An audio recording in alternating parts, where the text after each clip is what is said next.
ወንድ አይደለ ልጆችና ወንድነትን ምን ያገናኘዋል? ለምንድን ነው እንደዚህ የምትሉኝ? ትሰማኛለህ? ልጆችን አተ ጀግና ከምትባል ከልጆች ጋር የኖርክ ፈሪ ብትባል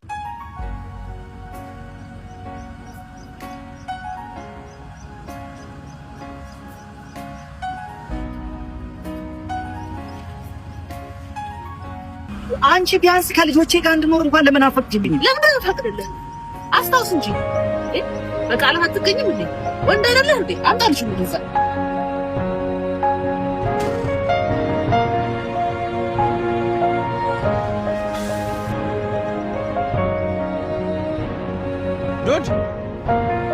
ዶድ ምን አትዋትም? ቆይ አንተ ወንድ ልጅ ለምን እንደዚህ ትለኛለህ?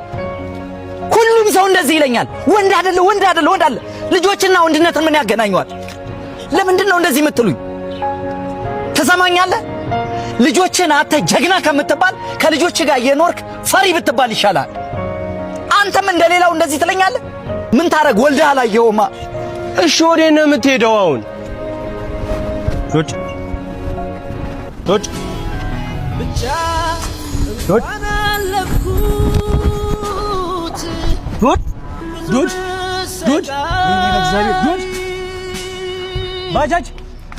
ባጃጅ አራፍት ነው። ዶድ ሐኪም ቤት ይዘንሽልኝ። የት ሐኪም ቤት? እዚሁ ቅርብ ሐኪም ቤት ካለ ትከፍላለህ። አንተ ምን ሆነሃል? ቆይ ስለ ክፍያ ታወራኛለህ? ወድቆብኝ እዚህ ጋር ታሞ። ኧረ ቢታመም እኔ ትከፍላለህ። ለስራ እኮ ነው የወጣሁት። ለስራሽ ቢሆን እዚህ ጋር እየሞተብኝ አለ። ምን አይነት ፍጡር ነህ ግን አንተ? ለሰው አታስበም ትንሽ?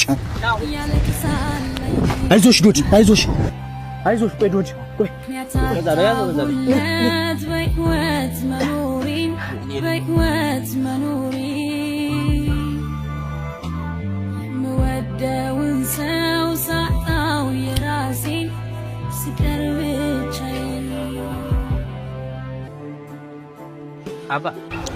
አባ ሐሳብ ይስጠኝ ቸኩላለሁ። አንተ ምን አይነት ችጋራ ነው? አትረጋጋም እንዴ አቦ?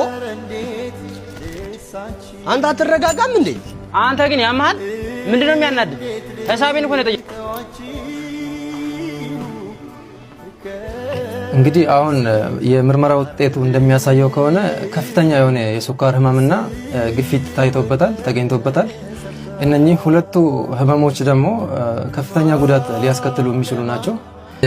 አንተም ደግሞ አመጋገብክ ላይ ስኳር ይዘት ያለባቸውን የምግብ አይነቶችን ቅድም እንደዘረዘርኩልህ እነሱን ነገሮችን መቀነስ ይኖርብሃል።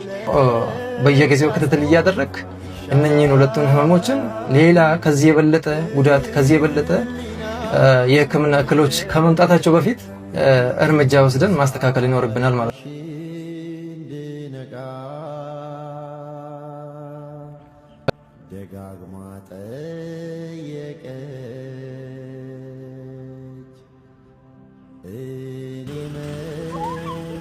ልጆቹን ለእናታቸው ሰጥተህ ጉዳያችሁን በሽማግሌ ፈታችሁ የደረሳችሁበትን ለማወቅ ለዛሬ ቀጠሮ ይዘን ነበር። ከምን ደረሳችሁ? መቅደስ አስረጂ። አመሰግናለሁ ክቡር ፍርድ ቤት። ህግ ባይኖር ኖሮ በልጆቼ ናፍቆት አብጄ ጨርቄን ጥዬ ሄድ ነበረ። ልጆቼ መልሶልኛል ክቡር ፍርድ ቤት፣ አመሰግናለሁ። ነገር ግን ከሱ ጋር ተመልሼ መኖር ምንም ሞራሉ የለኝም። እኔና እሱ ጨርሰናል ክቡር ፍርድ ቤት። አቶ ዶዲ አንተስ ምን ትላለህ?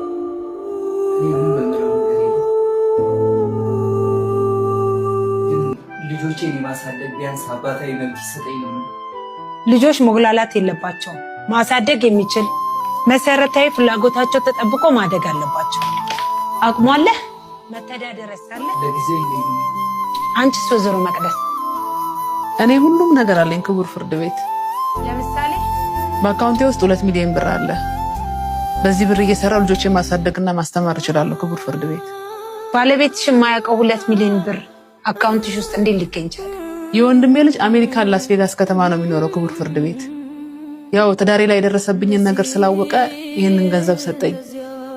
እሱ እንደውም እግዚአብሔር ከረዳው ልጆቹንም ወስዶ ማስተማር ይፈልጋል ክቡር ፍርድ ቤት። ጥሩ። አቶ ዶዲ በሚባለው ነገር ላይ ቅሬታ አለ? የለም። በልጆቹ ጉዳይ ላይ እሱም ባለመብት ስለሆነ በደንብ ያስብበትና መስከረም 15 ቀጠሮ ይዘናል። እሺ ምን አባቱ ውጣልኝ አንተ ሌባ አቃጣሪ ምን አባገባህ አንተ በእኛ ባህል ምን ፈለጋ መጣ መቅዲ አረ ሌላው ቢቀርቢያ ስለወደፊቱ እንኳን አብራችሁ ያሳለፈችሁት ለማታስተው አንተን አይመለከትም በዛ ላይ ዶክተሩ የማይሆን ነገር ነው የተናገረኝ ስኳር ያላመመው ነገር የለም ብታይ ማለት ነው እኔ ምን አገባኝ አውጣልኝ አቦ ከቤቴ ምን ፈለጋ መጣ አንቺ ምን አይነት ባለጌ ሰው ነሽ ግን ነው እንደ ዶዲ አይነት ባል ምን አገባህ አንቺ ቤት ስለሆነ እኔ መታሽኝ ምን አባገባህ ውጣልኝ አንተ ሌባ አቃጣሪ ምን አባገባህ አንተ በእኛ ባህል አይነት ባለጌ ሰው ነሽ ግን ሰው ቤትሽ እንግዳ መጥቶ አታከብሪም ሌላው ቢቀር ስርዓት የሚባል የለብሽም ውጣ አሁን ደግመሃለሁ ከፈለክሽ አይታ አያሚ ሰው ነሽ ውጣ ነበር የሁሉ አመት ጓደኛዬ ሲኖር የነበረው እንደዚህ ያቃጠልሽው ነው ለካስ እኔ ብሆን ኖሮ ግን ባልሽ ማለት ነው አንተ ብትሆን ገና ዱሮ አንቄ ነበር እንደ ዶሮ ጠብስሽ የምጠለ እደፋሽ እንደሷ ልታገዝሽም ነው እኔ አፍኜ ነበር ምገላል ምን አይነት አስቀያሚ መስቀልናት ተሙትን አንተ አትሆንም እናቴ ተሙትን ዶዲ እኔ በህይወት እስካለሁ ድረስ ከአንቺ ጋር መቼም አይጣቀለበላ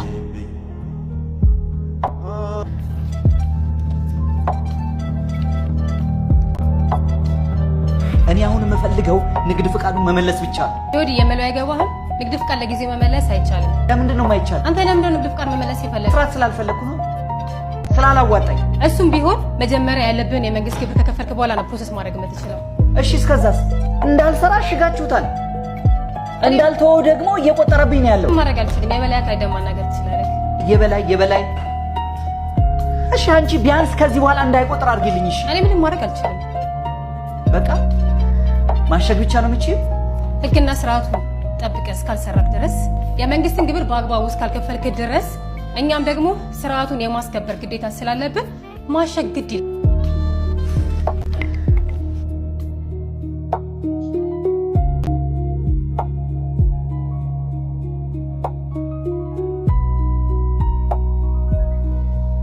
አቤት ለምን ነበር የፈለከኝ እኔ የመሬን ነው የምልሽ በእውነት በቃ እኔ ለምን ገረድሽ ሆኜ አልኖርም በቃ እኔ ከልጆች የተለያይቼ መኖር አልቻልኩም እኔም በጣም ስፈልግህ ነው የመጣው ለምን ምክንያት እንጨት ቤት ውስጥ ያለው ማሽን ጠቅላላ ሸጠህ ብሩን አንጣ አንቺ ምን አይነት ሰው ነሽ ግን አሁንም ጭራሽ ሌላ ተንኮል ነው እንዴ መሰሪው ምን ማለት ነው ማሽን እንዴ ሽትኛለሽ ታዲያ ማሽንም ያህል ነገር ልጆቼንም ማሳደግበት እኮ ነው ልጆቹን ተው ለማሳደግ አታሳድጋቸውም ከዚህ በኋላ በፎቶ አታያቸውም ልጆቹን እንኳን ለማሳደግ ይቀር መሸጥ አልችልም በቃ ለምን ነው አትችለው ኧረ በእናትሽ አንቺ እኔ ስራ እየሰራው አይደለም እኮ ታሽጓል አይደል እንዴ ለምን ታሽገው በቃ የመንግስት ግብር አልከፈልክም ብለው በሌለውበት ታሽጉ ነው ኧረ እባክህ እየሰራህ አይደል እንዴ ለምን አትከፍለዋል በዚህ ስሜት እንዴ ልስራ መቅዲ ምንድን ነው ማሰራው እኔ ምን አገባኝ እሱን አይመለከተኝም የሚፈልገው በዚህ በሁለት ቀን ማሽኑ ሸጣ ገንዘቡን እንድትሰጠኝ ብቻ ፈልገው ኧረ መቅዲ በእናትሽ እንደው በፈጠረሽ በመድኃኒዓለም አንቺ ያረተይ ለሰው ራ ምኑን አሸጥ እንዴት እንደማስሸጥ በዚህ በሁለት ቀን ሸጣ ካሰጣኝ እማደርገው ነው ያውቃል አሳይሃለሁ ታየኛለሽ ምን አይነት ክፉ ናት እቺ